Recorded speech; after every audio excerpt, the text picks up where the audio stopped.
Hi, pre-calculus friends. We're in section 1.5. We're going to be talking about writing equations of parallel and perpendicular lines. Forgive the awkward bolding of those two terms. They're not more important than anything else. Let's talk about parallel lines. So if we have lines, you know this from geometry, you know this from a lot of places. Parallel lines are two lines that don't intersect. So if we had two lines like this and like this, these two lines are parallel. They don't intersect. They'll never intersect. The thing about parallel lines, and this is what you want to keep down, is that parallel lines have the same slope. If you were to think about it, the rise over run here would be the same as the rise over run here because it has the same incline, right? So I'm going to write that bit down. So there we have it. Parallel lines have the same or equal slopes. Now sometimes we have lines that have the same slope and the same y-intercept, and you saw my little demonstration there. Boom! They coincide. So coinciding lines are lines that overlap one another, basically the same line. When lines coincide, they have the same slope and the same y-intercept. And so next we can talk about perpendicular lines. We know what they look like. We can have the coordinate plane like so, and you can have perpendicular lines where one line is here and the other line is coming down and intersecting it. So first of all, parallel lines don't intersect, perpendicular lines do, but they're more special than that. They intersect in a 90-degree angle, so they are perpendicular to one another. What do we know about their slopes? I'm glad you asked. Perpendicular lines have slopes that are opposite reciprocals of one another. Let me show you what that means. So for instance, if the slope of this red line here were supposed to be A over B, some rise over run, then the slope of the purple line would have to be the reciprocal B over A, but the opposite in sign. So the opposite reciprocal. Another way I saw this written in a textbook once is that the product of the slopes of two perpendicular lines, or lines that are perpendicular to one another, is -1. So let's think about what that means. I'm going to just use my black over here. A over B times some negative B over A. Boom, cancel out, cancel out, cancel out, cancel out. The product of those two slopes has to be -1. That's another characteristic of the slopes of perpendicular lines. Here in example 1, we're going to determine whether the graphs of each pair of equations are parallel, they coincide, or neither. And so those are the only three choices we have. We can get that done. So what I want to do, honestly, is find the slope of each of these lines. The best way to find the slope is to schmooze my equation into y equals mx plus b form. There's also ways that you can just take the a and b and you can do some things, but I'm just going to, for kicks and giggles, change each of these into y equals mx plus b form. So I start off with my 3x plus 4y. 3x minus 4y is equal to 12. I want to get y by herself. I'm going to get rid of the 3x. So now I have a -4y is equal to -3x plus 12. I can't have a negative in front, and in fact, I don't want the 4 either. So I'm going to divide both sides of this equation by -4. When I do that, I'm left with y is equal to 3/4, positive 3/4 actually, x, and this -4 also divides the 12, minus 3. I don't really care about this part. What I do care about is this part. So now I know what the slope is, and that's awesome. Well, I shouldn't say I don't care about this part. Let's see the whole equation first. So I'm going to do the next one, same exact way. I'm going to start off with the original equation. I'm going to isolate y, and I'm going to get down to business. And when I do the work, what I see that I ended up with here is y equals 3/4 x minus 6. Not the same equation. They do not coincide because they don't have both the same slope and the same y-intercept, but they do have the same slope. Therefore, these two bad boys are parallel. So I'm dealing with parallel equations here. Let's look at this next example. So same thing, we're going to solve for y, and we're going to do the things that we need to do, or maybe we should think about not having to solve. As I put this equation in y equals mx plus b form to check out what's going on, I'm going to end up with a positive 12y is equal to -15x plus 36. I'm going to divide both sides by that 12, and I get that y is equal to -15 over 12. -15 over 12 can be reduced to -5 over 4. and that's going to be x, and then 12 divided into 36 is going to be 3. So this is the equation of the first of that first equation, the modified equation, the slope-intercept form of that first equation. And I'm going to do the same thing here. Again, solving for y, I end up with 4y rather, is equal to negative 5x plus 12. That's just me moving the 5 over to the other side, the negative 5x, the 5x to the other side. And then I'm going to divide everything by 4. Y is equal to negative 5 over 4x plus 3. And what we find is that we have the same exact equation when we solve it out like that, which is really good. And so we know that we have two coinciding lines, two lines that coincide. For the time being, we'll skip example 2 and we'll go to example 3. We're going to write the standard form of the equation of a line that passes through this point, 4, negative 7, and is parallel to this graph right here, 2x minus 5y plus 8. And so we know that we're putting it in standard form, so that's going to be ax plus by equals c will be the way that we want to finally have our answer. And what we're going to do is, we know to find the equation of any line, we know it's going to be parallel, we're going to need the slope, right? So we need like a slope and a point. We can use point slope and work it into this form. We got like a general plan happening in our mind.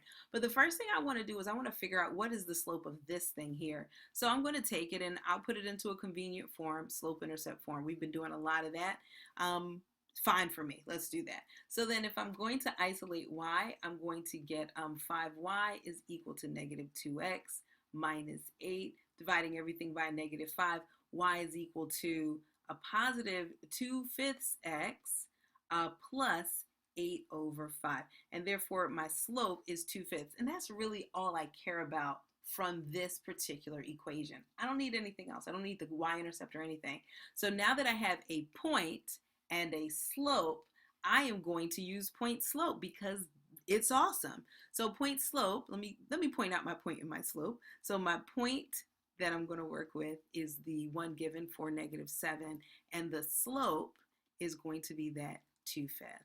And so point slope form, we remember, is y minus y sub 1 is equal to m times the quantity of x minus x sub 1. And then we're going to plug this information in. Y minus negative 7 is really a plus 7. So y plus 7 is equal to 2/5 times x minus 4. So with that, we have the equation. We're done. Not really. We have to put it in slope-intercept, not slope-intercept, standard form. So if we're going to put it in standard form, you can see what we need. A couple things. You guys remember that A, B, and C, right? A, B, and C all have to be elements of the integer such that A is greater than 0, meaning that A has to be positive.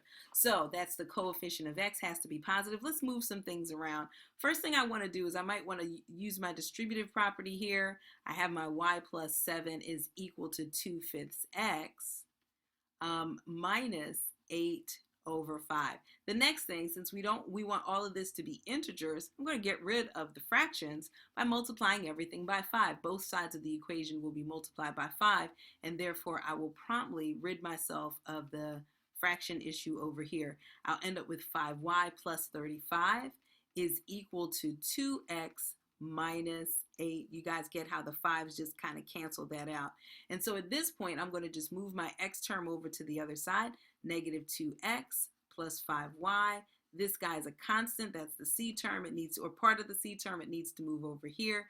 And so when I move that over to the other side, I end up with a negative 43. I think I'm going to end up with negative 43. And I'm feeling good about myself. And I'm like, I did it. And then I realized, no, a has to be positive. And a is this term that's the coefficient of x. So what I'll do is I'll just multiply both sides of the equation by negative 1, basically flip-flopping everything. And so I get a positive 2x minus 5y is equal to a positive 43. And that is the answer to the problem. So in example 4, we're doing something similar, except this time we're dealing with perpendicular lines. So write the standard form of the equation of the line. So again, we're talking about standard form. We rocked it before. Ax plus by equals c, with all the, dealing about a, b, and c being integers and a being positive. And then we're going to find the perpendicular, though. We want it perpendicular to this particular equation. Obviously, just like last time, we need to find the slope of that equation, and I'm going to do it the same way we have been. Yes, there's other ways, but I'll just do it this way for now. So I'm moving the 7 to the other side. I am moving the x term to the other side. So I've got a negative 4x over here, and I'm going to divide both sides by 3. And, this is really y is equal to a negative 4/3 x plus 7/3. The 7/3 doesn't bother me. It's really the negative 4/3 that I'm concerned about. So that is the slope, negative 4/3. But wait a minute. I don't want the slope, children. I want the perpendicular slope. So I'm going to write that in red with a little upside down T, which means perpendicular. Can you tell me what the perpendicular slope is? Very good. It's 3/4. I like the way you work. So we've got a positive 3/4 for the slope. We've got the slope that we want to use, and we also have a point, -6, -1. And so we're going to do the same thing again. Let's rock a point slope. Y minus y sub 1 is equal to m times x minus x sub 1. Right now you're thinking, why does she say it all the time? It's so annoying. What I'm doing is helping my memory keep in mind what this formula is. So when I'm taking a test or something like that, I will be fine. So all I'm doing right now that I'm yammering on is I'm just plugging in the information. And just like last time, this is totally legit. I'm technically done, except I didn't put it in the form. This is a proper equation. And so I'm going to put it in the form we asked for. And you can already see that I need to get rid of this 4, right, in the denominator. So I'm going to do that now. I'm going to multiply both sides of the equation by 4 so I can deal with that because I need to have, integers as coefficients. So I've got 4y plus 4 is equal to, since this is being multiplied, I'm not going to distribute that 4 through. This is all being multiplied, so this 4 that I'm multiplying is just going to cancel that out. So I end up canceling that out, distribute through, I get 3x plus 18. If that move made you uncomfortable, it's okay. You could have distributed through with the 3/4 and then distribute within the 4 once that extra parentheses was gone. All right. Hopefully that made sense. So we're going to go ahead and finish up. We end up with a negative 3x plus 4y, moving this guy over here, is equal to 14, right? Because I'd be subtracting 4 on both sides. And finally, we can't have this negative here, so we're going to properly multiply both sides of the equation by -1. We're going to flip-flop all the signs there because that's legal. And so we end up with this as the final answer. In this final example, we're going to determine the equation of the perpendicular bisector of a line segment with the following endpoints 3, 4, and 11, 18. So just as a way of visualizing this, I like to actually kind of draw it out. I wouldn't usually draw it out this neat, but I'm trying to draw it out because I'm showing my friends. All right, so a perpendicular bisector would pass through the midpoint here, and it would have to be, perpendicular. So we need a couple bits of information to find the equation of this purple line. So it'll be really nice if we knew one point, the midpoint, and if we could figure out the slope. By figuring out the slope of this one segment, we know that it's perpendicular, and we can figure out the slope of the purple segment. So let's do that. So the slope of the black segment is going to be 14 over, 7, which is 2. So 14 over, no, that's not 7, that's 8, my bad. 14 over 8 rather, which is going to give me 7 over 4. So 7 over 4 is the slope of the black segment, and then the slope of the purple one, which is perpendicular, is going to be the opposite reciprocal, -4 over 7. Okay, so we got that together. Now we need to figure out the midpoint. You guys remember how to find the midpoint? We take the average of the x terms and the average of the y terms, and so the average of the x terms would be 11 plus 3, 14, divide that by 2, that's 7. And 18 plus 4, that's 22, divide that by 2, that's 11. So this point in here, this midpoint is going to be 7, 11.